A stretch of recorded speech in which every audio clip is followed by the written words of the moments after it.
On your way, no one know. On your way, no one know. No one know, no way. No one know, no way. On your way, no one know. For several years, Mocha's been working with internationally known and recognized artist Andrea Bowers, Tish from CELDF, and various partners to develop a multimedia project called Exist, Flourish, and Evolve that asks us to consider how we can better protect and support Lake Erie.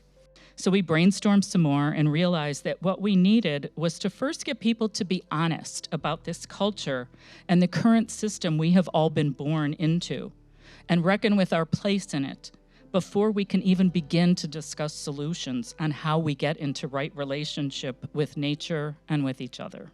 And if laws and policy are to reflect the values of a community or culture, then a cultural shift has to happen to push those laws and policy.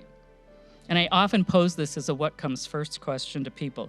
Do the laws change culture, or does culture change the law?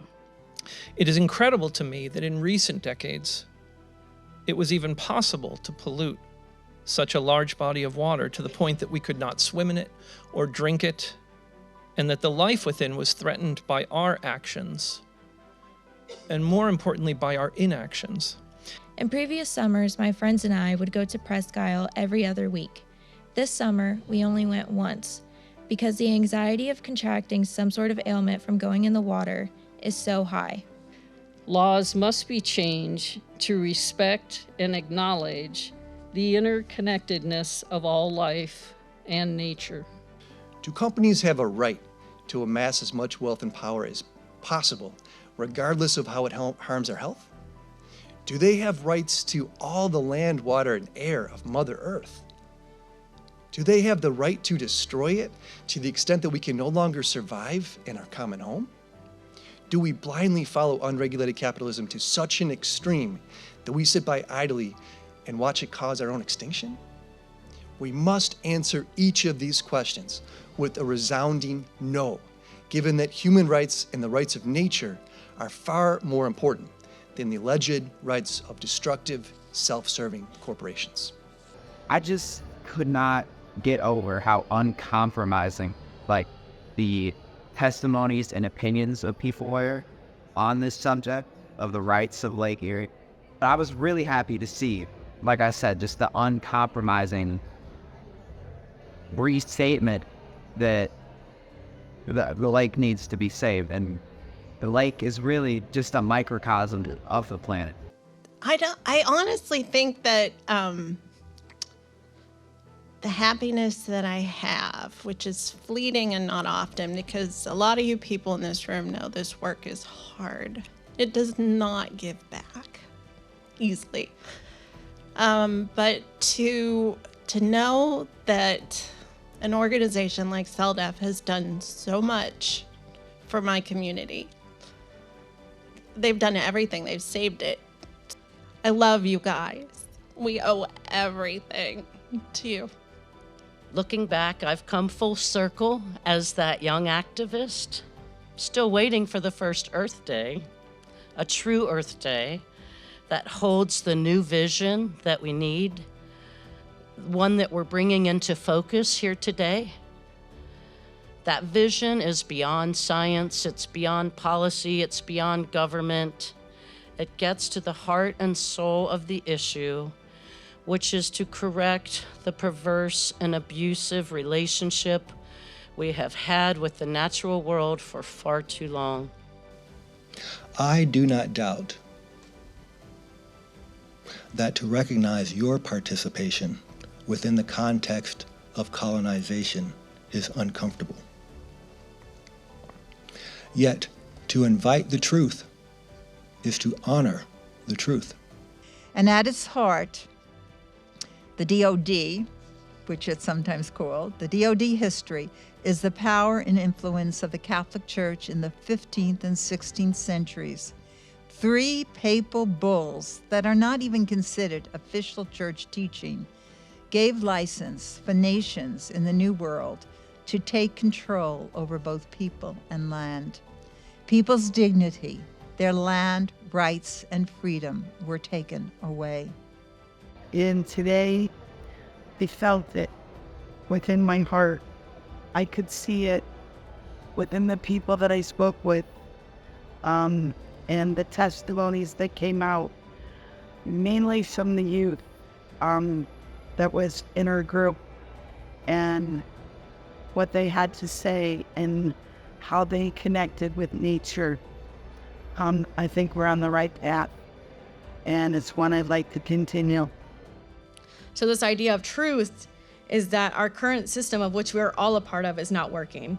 And the frustration we feel that it is not working is a shared experience, as we've heard today. But the system was not designed to benefit us, and most especially not designed to benefit Mother Earth. I think the state of our climate is now in disrepair. For this reason, my future as I grow older will look very different from my parents and grandparents, and will definitely affect my decision on whether or not to have children. I am complicit. I have taken that deal in some ways.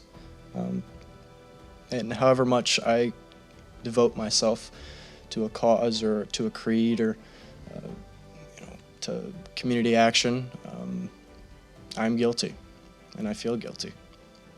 Can we admit that it is the diseases of greed, colonial capitalism, self-centeredness, intolerance, arrogance, and supremacist thinking, among many other things, that have put humankind and all of our relatives, all other living beings we share this time and space with, at risk of not only death, but extinction in this space?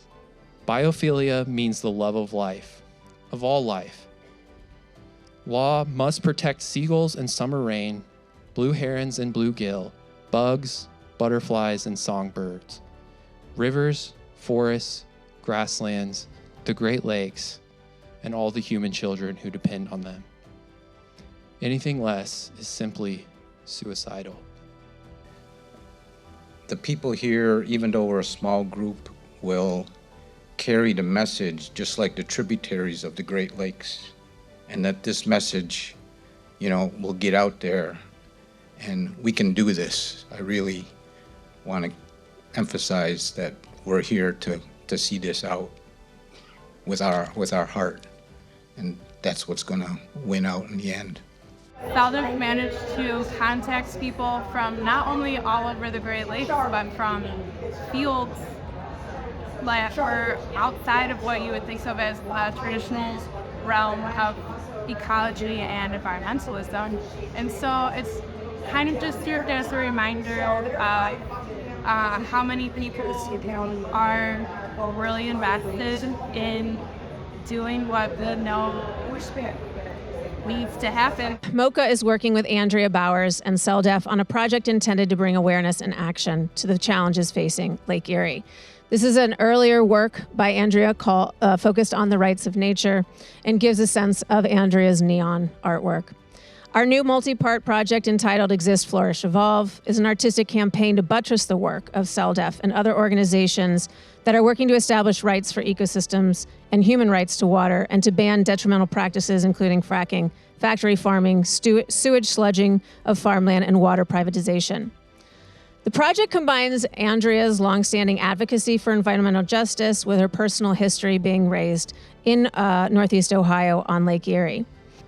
If we're truly going to stop the destruction and return human cultures to right relationship with the natural world, we must change our legal system from one that objectifies nature to one that recognizes that the needs of the natural world are primary, that the health of the Great Lakes is more important than the health of the economy, and that in killing our relatives in the natural world, we are killing ourselves.